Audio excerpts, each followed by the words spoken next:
सांगतो, पाप ऐकणे पाप आहे.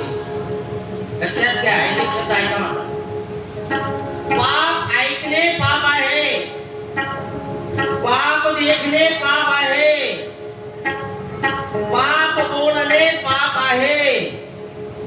पापाचे स्मरण म्हणजे मनात पाप आणणे हे सुद्धा पाप आहे. ज्ञानाने विकृती नष्ट होते.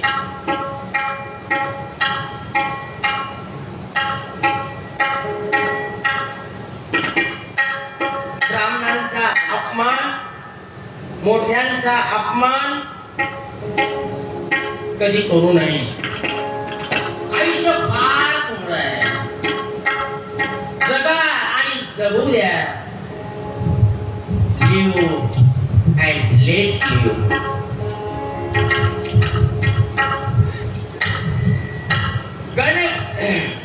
धन गया, कुछ नहीं गया. स्वस्थ गया, कुछ नहीं गया. पर आचरण गया तो सब कुछ गया. म्हणून संतांनी, साधूंनी, महाराजांनी, गुरुजींनी आचरणबद्ध वर्तन केलं पाहिजे. केलेली लक्ष्मी परत येते. धर्मराजाकडे परत लक्ष्मी आली. धर्मराजाचे यश, कीर्ती, लक्ष्मी सर्व गेले आणि परत आले. पुरुषांनी आणि स्त्रियांनी धर्माचरण केलं पाहिजे. लक्ष्मी कधीच सोडून जाणार नाही. कुणाचा अपमान करणे, कुणाच्या डोळ्यातून अश्रू पाडणे, कुणाची निंदा करणे अधर्म आहे. जीवनभर केलेलं पाप मृत्यूवेळी भोगावं लागतं. त्यासाठी तुमची वाणी शुद्ध ठेवा. शब्द सांभाळा. शब्द हे शस्त्रापेक्षाही भयंकर आहे.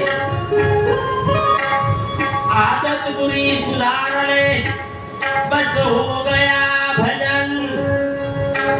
मन की तरंग मारले, बस हो गया भजन. आपले विचार, आपली कृती आणि आपली सोच बदलली पाहिजे. पूर्वजन्मातल्या भाग्याचा उदय होतो तेव्हा श्रीमद भागवत महापुराण श्रवण करण्याची संधी आपल्याला प्राप्त होते. 84 लाख योनीचा फेरा चुकवण्याची या जन्मामध्ये आपल्याला संधी मिळालेली आहे. देवाला कोटी कोटी धन्यवाद द्या आम्हाला मानव जन्म दिल्याबद्दल. परोपकार करा. जे का रंजले गांजले त्याशी मने धवा पुरे. कोणी साधू ओळखावा देव तेथेची जाणावा. अनाथ अपंग यांना मदत करा. माणसावर प्रेम करा. भूतदया दाखवा. प्राण्यावर प्रेम करा. पक्ष्यावर प्रेम करा. साने गुरुजी म्हणतात, जगाला प्रेम अर्पावे. प्रेम की गंगा बहाते चलो.